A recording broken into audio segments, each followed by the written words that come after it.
여러분 안녕하십니까? 포항 MBC 뉴스투데이입니다. 주말 동안 봄 기운이 가득했습니다. 오늘 역시 낮 기온이 가파르게 오르며 따스하겠는데요.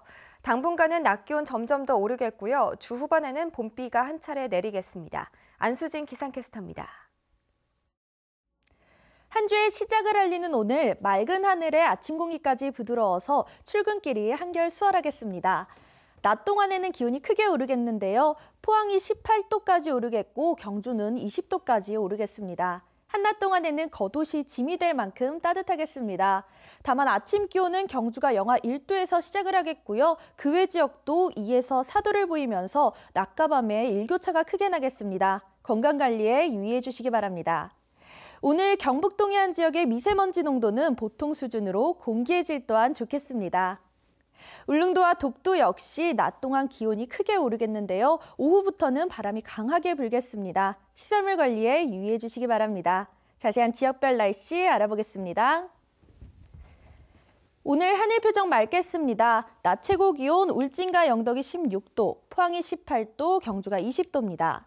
울릉도와 독도 역시 맑은 하늘에 오후부터 바람이 강하게 불겠습니다. 낮 기온 울릉도 12도, 독도 9도입니다. 동해상에는 당분간 곳곳에 안개가 끼겠습니다. 바다의 물결 동해 중부 해상에서 최고 2.5m, 동해 남부 해상에서 2m로 일겠습니다. 내일 낮부터는 낮 기온 20도를 웃돌면서 완연한 봄을 느끼실 수 있겠습니다. 날씨였습니다. 트럼프 미국 대통령이 주요 철강 수출국에 25%의 관세를 부과하는 명령에 서명함에 따라 미국발 관세 폭탄이 현실화됐습니다. 미국 수출 비중이 높은 관광업체들이 직격탄을 맞게 됐고 철강 중심의 지역 경제에도 악영향이 우려됩니다. 한기민 기자가 보도합니다. 미국의 이번 조치로 당장 직격탄을 맞게 된 업계는 관광업체들입니다. 원유와 셰일가스 채취에 쓰이는 유정용 강관이나 송유관 수요가 북미 지역에 집중돼 있어 대미 수출 비중이 거의 절대적이기 때문입니다. 넥스틸의 경우 매출의 80%, 수출의 대부분을 미국에 의존하고 있지만 기존 46%의 관세 부과로 지난해 9월부터 수출이 중단된 상황에서 25%가 추가되면 70%의 관세를 물어야 합니다. 지난해 대미 수출 비중이 70%를 넘은 세아제강 등 다른 관광업체들도 추가 관세로 사실상 수출이 어렵게 됐습니다. 개별 기업에서 대응할 수 있는 방법은 극히 제한적이고 정부 차원에서 미국 정부와 적극적인 어떤 협상이 이루어져야 되지 않느냐. 관광업체와는 달리 고로를 운영하는 주요 철강사들의 피해는 제한적입니다. 포스코와 현대제철이 물게 된 냉연과 열연 강판의 최종 관세는 최대 90%지만 그동안 수출 시장을 다변화해 대미 수출 비중이 3% 안팎에 불과하기 때문입니다. 하지만 전반적으로 철강 수출이 줄면서 중장기적으로 수요가 위축될 것을 우려하고 있습니다. 장기적인 관점에서 수출 다변화, 고수익 월드 프리미엄 제품에 대한 판매 비중 등을 높여가고 산업통상부, 철강협회와 함께 대책 방안을 강구해 나갈 계획입니다. 당장 발등에 불이 떨어진 관광업체들의 대응 전략은 미국 현지 생산입니다.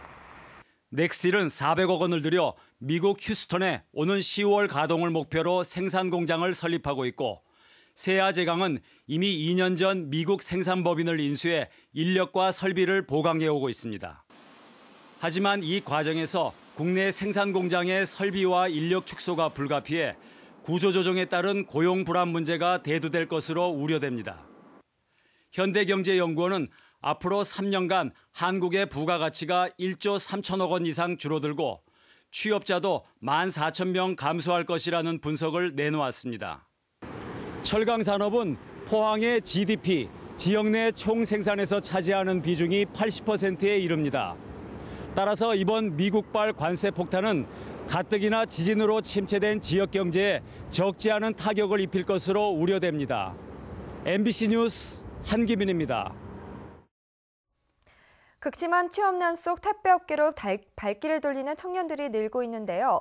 하지만 업계 사정을 잘 알지는 못하는 이들을 상대로 새 트럭을 구입하도록 해 등을 치는 수법이 성행하고 있어 주의가 필요합니다. 박상원 기자가 보도합니다.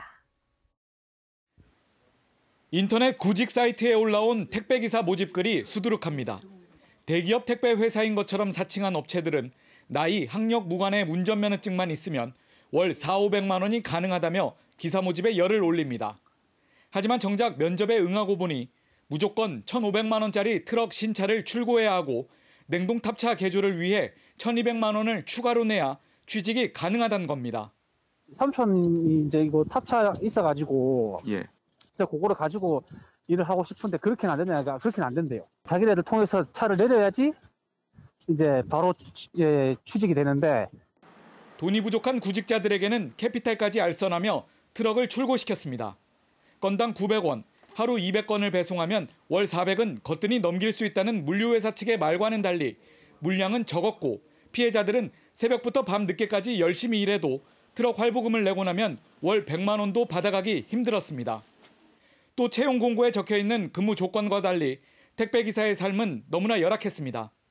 큰 손해를 보더라도 지금 당장 택배를 그만두는 게 낫겠다는 심정에 차를 매각하러 중고차 시장에 들른 피해자들은 또 한 번 속았다라는 배신감을 느끼게 됩니다.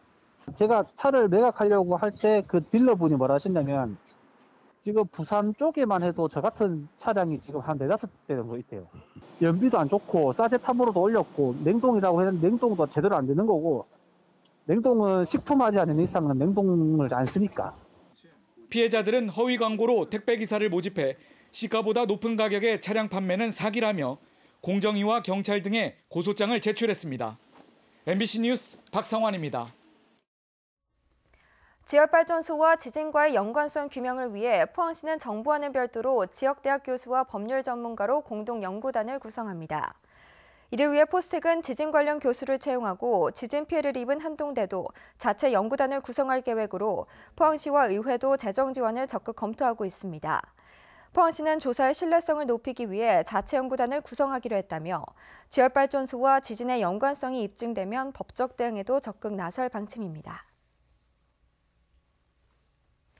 포항역을 이전하고 남은 폐철도 터에 조성하는 도시숲길이 빠르면 오는 5월에 완공됩니다.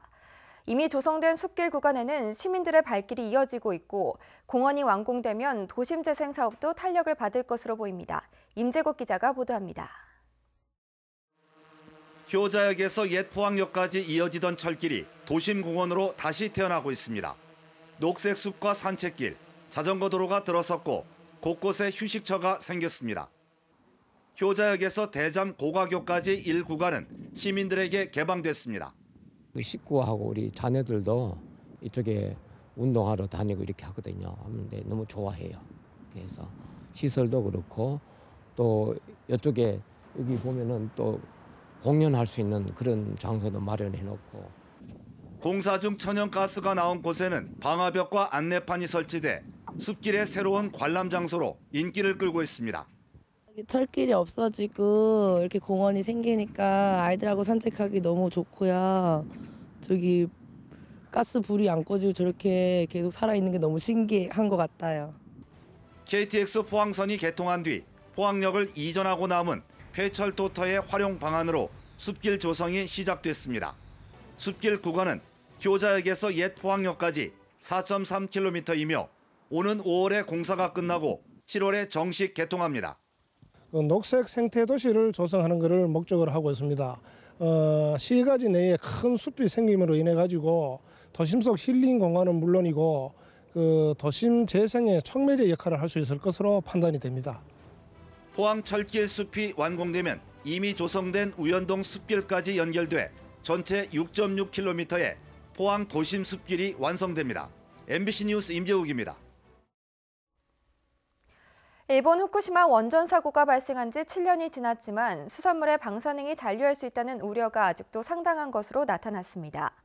부산 동주대학교 외식조리학과 최봉인 교수팀이 지난해 부산과 경상 지역 6개 대학의 학생 446명을 대상으로 후쿠시마 원전 사고 이후 수산물 음식의 방사능 오염도에 대한 설문조사를 한 결과 오염이 심하다를 5점 기준으로 했을 때 평균 3점 이상이라는 답변이 나왔습니다. 성별로는 여성이 3.2점, 남성이 3.01점으로 여성의 거부감이 더 컸으며 이번 조사 결과는 한국조리학회지 최근호에 소개됐습니다. 이번 6.13 지방선거에서는 더불어민주당 후보로 출마하려는 인사들이 전국적으로 줄을 잇고 있습니다. 하지만 경북은 자유한국당 쏠림 현상이 대구보다도 더 두드러지게 나타나고 있습니다. 이정희 기자입니다. 중앙선거관리위원회에 등록된 예비후보 현황을 보면 시도지사 예비후보 중 민주당 소속은 40%가 넘습니다. 전국 기초단체장 예비후보는 절반 이상이 민주당 후보입니다.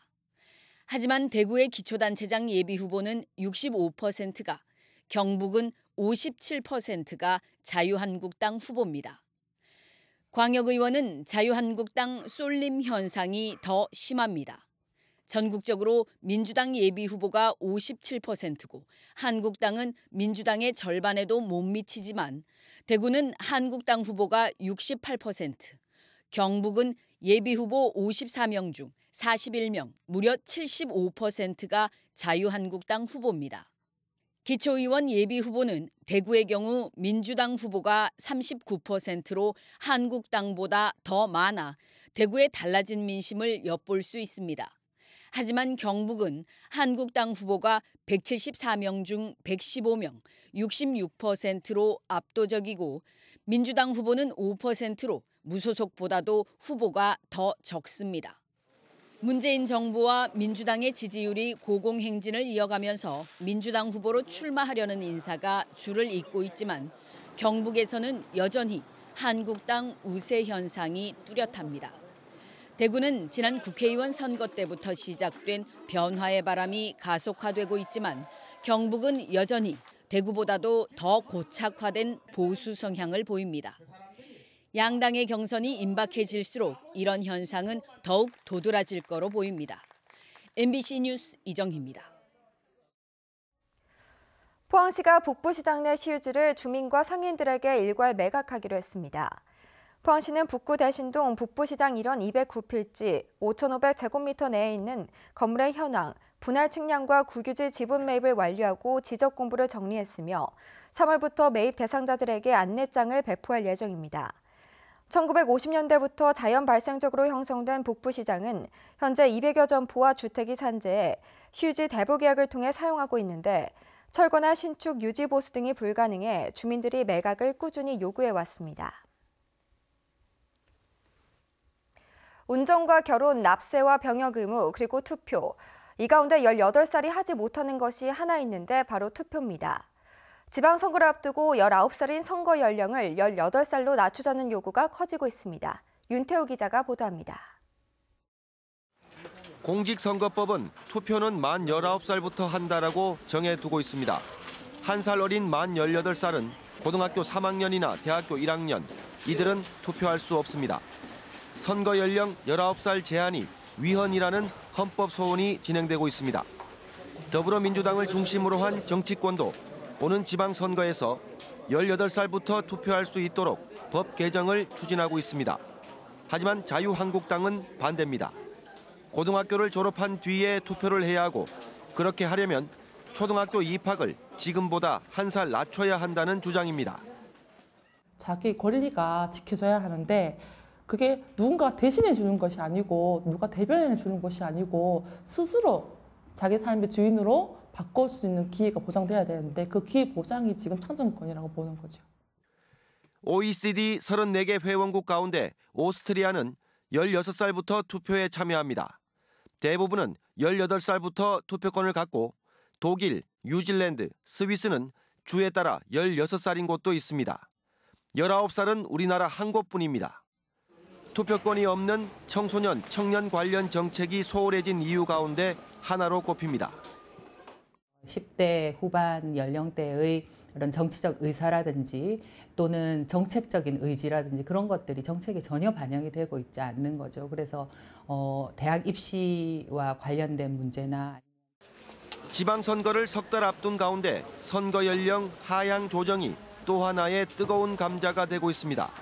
MBC 뉴스 윤태호입니다. 포스코가 최근 주주총회에서 창립 50주년 기념사업의 하나로 과학기술체험관과 복합문화시설을 건립하겠다고 밝혀 관심이 모아지고 있습니다.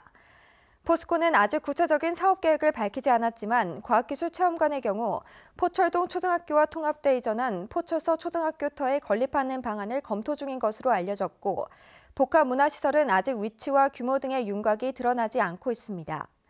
포스코는 이에 앞서 지난해부터 회사와 관련된 각종 사료 수집 작업에 나서 50년사 편찬과 각종 연구활동에 사용할 계획입니다. 포항특정경비지역사령부는 오는 27일까지 경주 안강 어뢰산을 중심으로 6.25 전사자 유해 발굴 작업을 벌입니다. 안강읍 어뢰산 일대는 6.25 전쟁 당시 낙동강 방어선을 지키려는 국군과 북한군이 한 달간 싸운 기계 안강 전투 격전지입니다. 포 특사는 지난 2004년부터 경북 동해안 일대에서 유해 399가구와 유품 14,000여 점을 수습했습니다.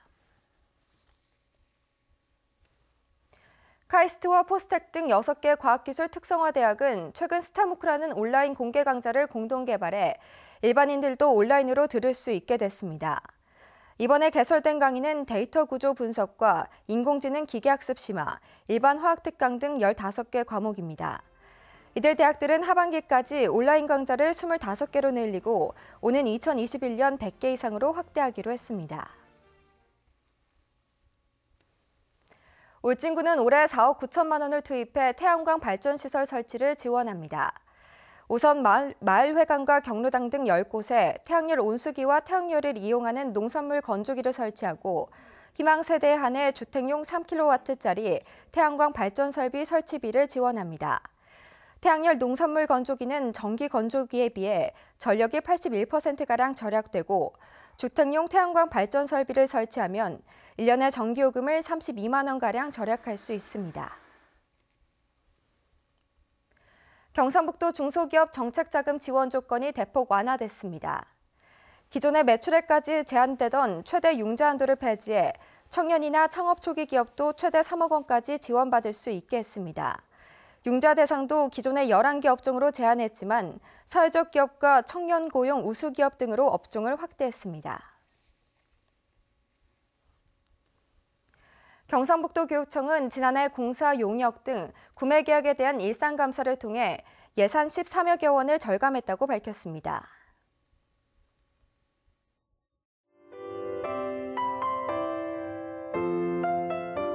한 주의 시작을 알리는 오늘 맑은 하늘에 아침 공기까지 부드러워서 출근길이 한결 수월하겠습니다. 낮 동안에는 기온이 크게 오르겠는데요. 포항이 18도까지 오르겠고 경주는 20도까지 오르겠습니다. 한낮 동안에는 겉옷이 짐이 될 만큼 따뜻하겠습니다. 다만 아침 기온은 경주가 영하 1도에서 시작을 하겠고요. 그 외 지역도 2에서 4도를 보이면서 낮과 밤에 일교차가 크게 나겠습니다. 건강관리에 유의해 주시기 바랍니다. 오늘 경북 동해안 지역의 미세먼지 농도는 보통 수준으로 공기의 질 또한 좋겠습니다. 울릉도와 독도 역시 낮 동안 기온이 크게 오르겠는데요. 오후부터는 바람이 강하게 불겠습니다. 시설물 관리에 유의해 주시기 바랍니다. 자세한 지역별 날씨 알아보겠습니다.